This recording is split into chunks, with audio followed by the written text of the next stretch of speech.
Blessings, everyone. So the Lord just gave me this word, and it is coming from Matthew 27, 3 through 6. This is the NIV version. When Judas, who had betrayed him, saw that Jesus was condemned, he was seized with remorse and returned the 30 pieces of silver to the chief priests and the elders. I have sinned, he said, for I have betrayed innocent blood. What is that to us? They replied. That's your responsibility. So Judas threw the money into the temple and left. Then he went away and hanged himself. The chief priest picked up the coins and said, "It is against the law to put this into the treasury, since it is blood money." So in this hour, God is bringing about justice and vindication for his children that have been persecuted for years. He is now delivering them from the hands of their enemies. But he highlighted to me that the enemies right now, some of them, not all, are feeling remorse because some of them don't care and they are still going to be persistent and consistent. And for the ones that do feel the remorse, they have been used as puppets.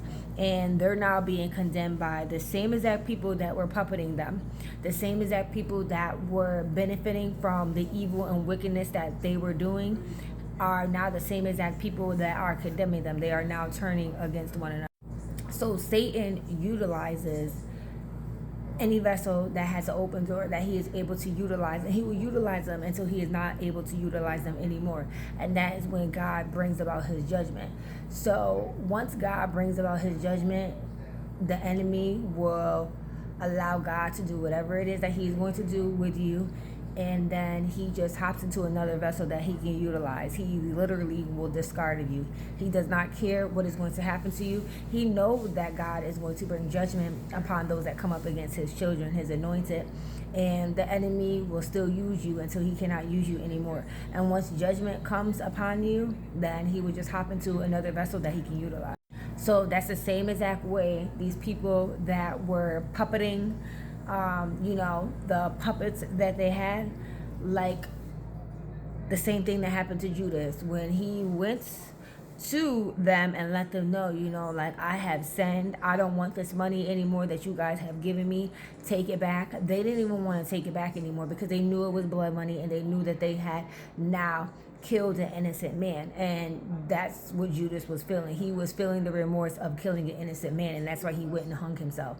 So a lot of your enemies right now are feeling the remorse, and a lot of them know that it is too late, that they cannot go back, and turn back in time.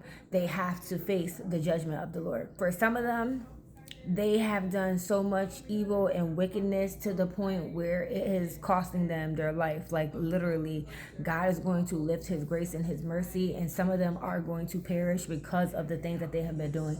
They have been doing death spells. They have been doing many things to try to bring about death upon his children. So for some of them, it will cost them their life.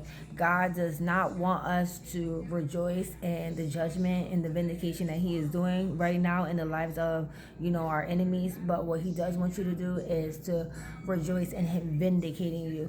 He also wants us to pray for our enemies and pray that they will come into repentance, and just continue to pray that the Lord has his will and his way in their life, that he gives them an encounter that will lead them into wanting to come to repentance. But do not rejoice, do not laugh, do not be joyful of what the Lord is doing right now, because judgment and vindication is here.